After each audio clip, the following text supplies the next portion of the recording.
Olá pessoal, tudo bem? Meu nome é Roberta Trigo, eu sou sócia da Trigo RH e o tema de hoje é sobre simulação de entrevistas. Qual é o nosso comportamento diante de uma entrevista? Nós ficamos muito tensos, nós conseguimos pensar e refletir sobre o que falamos, falamos sem pensar. A entrevista é um dos pontos mais cruciais no processo seletivo. Se a gente parar para pensar e fazer uma análise de como foi o nosso comportamento nas entrevistas anteriores, a gente consegue lembrar de quantas entrevistas já participamos e a gente não teve nenhum retorno? A falta de retorno, feedback, isso é outro detalhe. Mas nós fomos aprovados nessas entrevistas? Quantas entrevistas a gente participou e não fomos aprovados? Aí eu pergunto, se você consegue reviver na sua memória cada passo da entrevista, quais foram as perguntas, quais foram as suas respostas e como você avaliaria o seu comportamento em geral. Porque o nosso comportamento, ele reflete muito do nosso estado. Se nós estamos muito nervosos, nós não conseguimos pensar direito no que falamos e aí acabamos falando bobeira, né? Besteira. Eu comento muitas vezes que existe o suicídio das entrevistas, né? A pessoa, ou até o sincericídio. A pessoa é sincera demais ou até se auto-sabota num processo de entrevista e, consequentemente, você acaba não passando. Então, aqui eu tenho um roteiro de entrevista para a gente formular isso na nossa mente. Quem somos nós, né?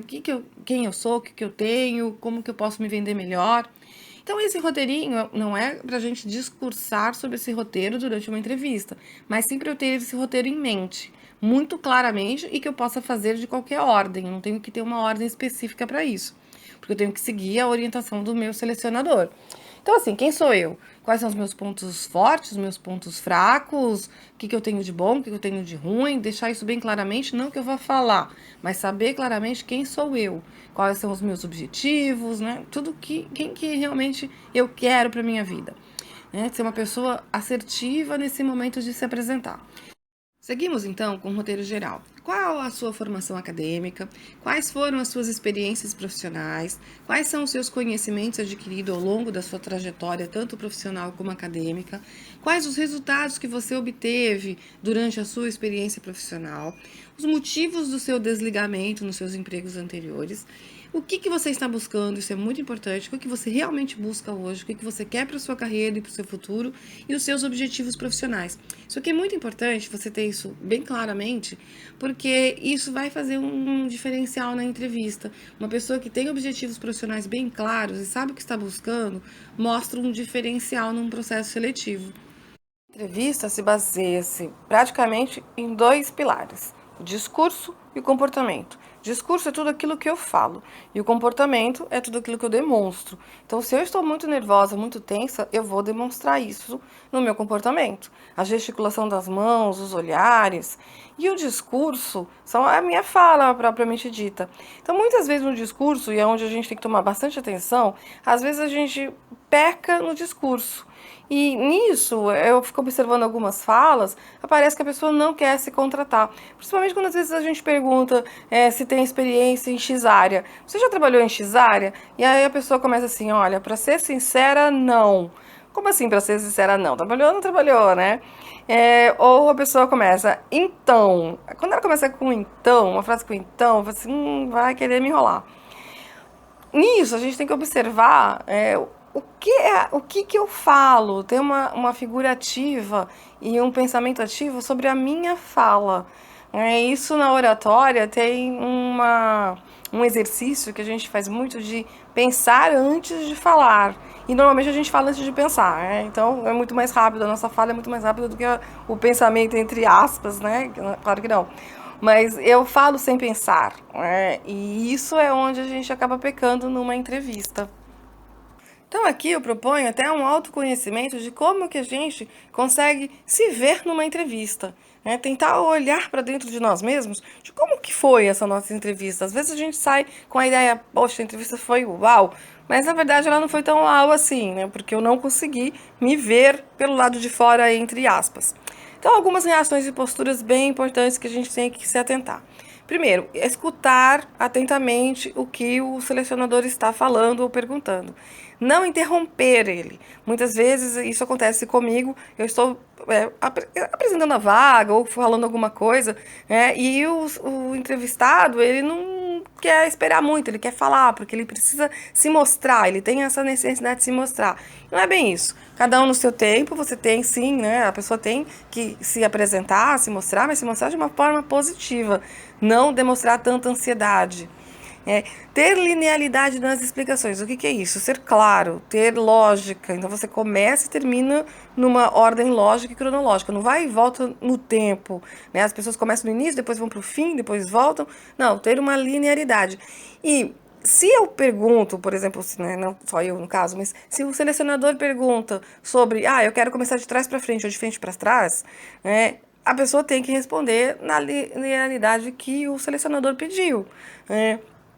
Porque uma vez já aconteceu. Eu normalmente começo de agora para trás, né? Não do início para frente, mas eu quero fazer uma retrospectiva dos empregos anteriores, mas eu começo do último, do mais recente. E a pessoa tinha um discurso pronto que era do primeiro para frente. Mas como assim? Se você vivenciou aquela experiência, seu discurso não pode ser tão pronto assim. Você não pode ter esse discurso tão treinado. Isso mostra que você treinou demais. Então, ter que estar claro cada experiência e poder seguir a ordem do selecionador.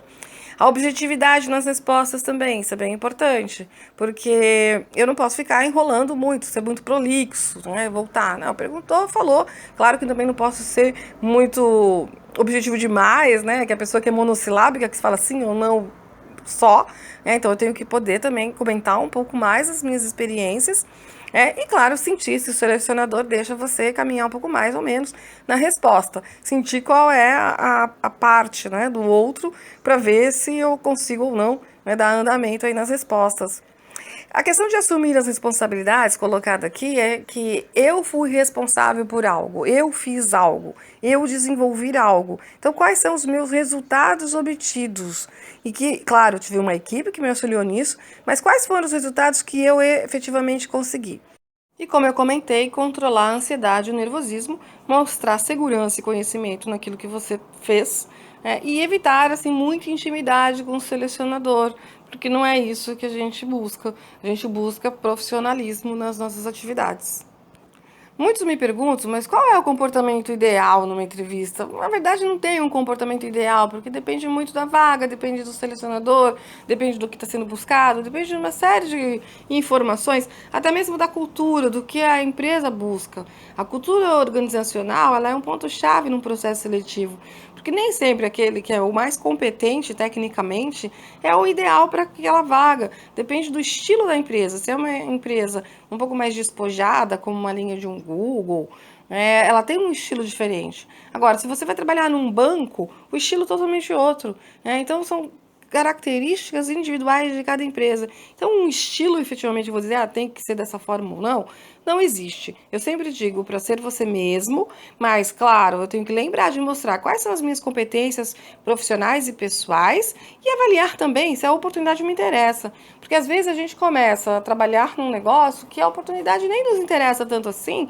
e eu fico preso naquele emprego que eu acabei aceitando. E para sair é bem complicado. Essa troca de emprego em pouco tempo não faz uma carreira muito bem estruturada. A gente acaba olhando um currículo e vê que as pessoas ficam pouco tempo nos empregos. Em algum momento se falou que a gente não deveria ficar muito tempo nos empregos porque era ruim para a carreira. Não sei quem disse isso, mas não é bem assim, né? A gente estima que para você começar a desenvolver algo dentro de um trabalho, você demora pelo menos 6 meses. Então, você tem 6 meses aí para aprender efetivamente o negócio e começar a produzir. Então, se você sai antes de um período de 7 meses ou até mesmo de um ano, você nem atingiu a maturidade no serviço em si. Então, a gente verifica isso que... Por que a pessoa saiu tão cedo? Primeiro, ela pode não ter avaliado bem as experiências, aceitou qualquer coisa, porque eu entendo que estava necessitada e precisava, e quando chegou lá na frente não conseguiu, não se adaptou, etc. Ou outra, né, que também é outro caso, é falta de adaptabilidade nas situações. Então a pessoa entra e não se adapta por problemas pessoais. A pessoa tem dificuldade de se adaptar a alguma regra, ou seguir ordens, ou tem algum perfil mais diferenciado que acaba que não se adequa.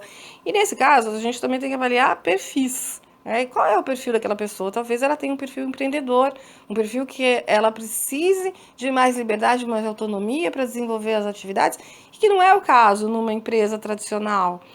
Claro que depende do cargo, né? Estou aqui generalizando todos os cargos. Mas na maioria das empresas, mesmo que você vá numa linha de direção, você tem regras, né? Você não pode imprimir a regra que você quer e o que você deseja, a não ser que a empresa seja sua. Mas de qualquer forma, dentro do, vamos dizer assim, dos pobres mortais, né? Quando a gente está aqui dentro do aspecto de assistente, analista, isso a gente tem regras, tem chefia e a gente tem que seguir. Então, o que eu aconselho sempre num processo seletivo? É identificar a empresa, pesquisar um pouco sobre a empresa antes, claro, se for possível, porque muitas empresas, elas deixam a empresa como confidencial, então você não sabe nem que empresa que é. O máximo que você sabe é um pouco a área de atuação dessa empresa, né? Então, o que a gente tem que fazer? Mostrar as nossas competências profissionais e pessoais. Quem eu sou. Realmente a vaga me interessa? Então, legal. Eu sou assim, eu faço isso dessa forma e vamos ver se dá certo, né? Se o negócio realmente é para mim e para você, né? Se é uma negociação, né? Eu acho interessante que hoje muito o candidato ele fica num processo de ser selecionado, mas poucos são os candidatos que também selecionam a empresa. E isso é uma coisa para se pensar, que é importante a gente avaliar a empresa que vai se trabalhar também, para ver a estrutura interna como é. Por isso é importante fazer perguntas. Como é a história da empresa? Tem rotatividade? Como que é o histórico dos profissionais lá, o clima organizacional? Perguntar um pouco sobre a estrutura organizacional, a relação com a chefia, para a gente ter uma característica um pouco mais abrangente aí já onde nós vamos entrar para trabalhar. E o próximo passo agora, a gente tem aqui as competências pessoais. Quais são as nossas competências pessoais? O que eu tenho de bom, né? O que eu tenho de ruim também, vamos dizer assim, né? Mas quais são os meus pontos fortes? Então eu tenho que elencar, pelo menos, aí eu falo para você fazer um trabalho em casa, né? Vamos dizer assim, antes de ir para uma entrevista, elencar 10 competências que o diferenciam no mercado de trabalho. O que você tem de diferencial? Que competências são essas que vão diferenciar você no mercado de trabalho? Sei lá, assertividade, administração, planejamento, quaisquer que sejam essas competências. Mas sempre quando eu for mostrar a minha competência, é interessante que eu mostre uma situação na qual ela foi empregada. Então, numa análise de conflito, vamos supor que eu sou ótima para administrar conflitos. Não vou falar que eu sou boa para administrar conflito, porque eu posso falar que eu sou boa em qualquer coisa e aí quem vai acreditar. Mas vou comentar uma situação sobre um conflito que eu apaziguei. Então, olha, teve um caso assim, assim. Quando a pessoa pergunta, vamos supor, eu pergunto, me fala sobre uma competência positiva sua. Assim, olha, eu vou dar um exemplo de uma situação que ocorreu. Então, eu sou muito boa para administrar conflito, e aí relata essa situação na qual foi um bom administrador de conflito. Ou planejamento do tempo, planejamento estratégico, qualquer que seja essa competência importante que você acredita que você seja realmente bom ou boa, e aí possa se desenvolver e apresentar. E aí a pergunta que não quer calar, né? Por que eu devo ser contratado? O que me vai fazer ser contratado? Quais são os meus diferenciais, né? Às vezes alguns selecionadores perguntam, mas e aí, por que devemos contratá-lo? Né? É uma pergunta bem difícil de ser respondida. Mas o que eu aconselho? Focar nos resultados obtidos dos seus empregos anteriores. O que você conquistou e o que você realmente é bom. Enaltecer as suas competências pessoais e profissionais. Você, olha, eu sou bom nisso, eu tenho experiência nisso. Reforçar essa sua experiência naquilo que você já vivenciou e o que você conquistou. E claro que aí a gente pode finalizar também sobre o que e como você pode contribuir para o futuro dessa empresa. De que maneira que a gente pode contribuir para o futuro dessa empresa? Quais são os resultados que você planeja conquistar com a sua vinda a essa empresa? Isso, claro, é de uma forma bastante assertiva para a gente poder ter um sucesso aí na entrevista.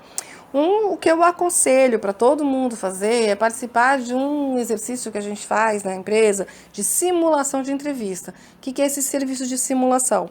É uma entrevista gravada, claro que é simulada, mas gravada em vídeo. Então, nós fazemos a entrevista juntos, gravadas em vídeo, e nós assistimos a entrevista juntos, né? E nisso a gente consegue observar os comportamentos, cada um consegue observar o seu comportamento. E é interessante que, embora seja uma simulação, alguns comportamentos são arraigados e são repetitivos. Então, nós conseguimos trabalhar discursos e conseguimos trabalhar também comportamento. Claro que isso é um exercício, né? E cada vez mais a gente vai se adaptando a esse exercício e passar numa entrevista, assim, é treino, né? Porque às vezes nós ficamos muito nervosos, falamos coisas que não devemos e acabamos nos matando num processo seletivo por causa do nosso nervoso e da nossa tensão. Então eu sempre aconselho, mantenha a calma em todo o processo seletivo. Se você chegou na entrevista, gente, é 60%, 70%, ou talvez 80% do caminho para você ser contratado. Porque são muitas partes, né? São muitas partes. Desde a aprovação e a triagem do seu currículo até chegar na entrevista, você já está concorrendo com muita gente. Então, para algumas vagas chegam até 1.000 currículos que a gente recebe. Então, e você chegar para uma entrevista, veja, desses 1.000, a gente seleciona 20 para participar do processo de entrevista. Então, realmente já é uma vitória muito grande. Então, a gente tem que dar atenção maior aí a como que a gente se comporta na entrevista para a gente ter um sucesso nas nossas recolocações. Eu desejo sucesso a vocês e muito boa sorte nesse processo de recolocação. Meu nome é Roberta Trigo, eu sou da Trigo RH. Tchau!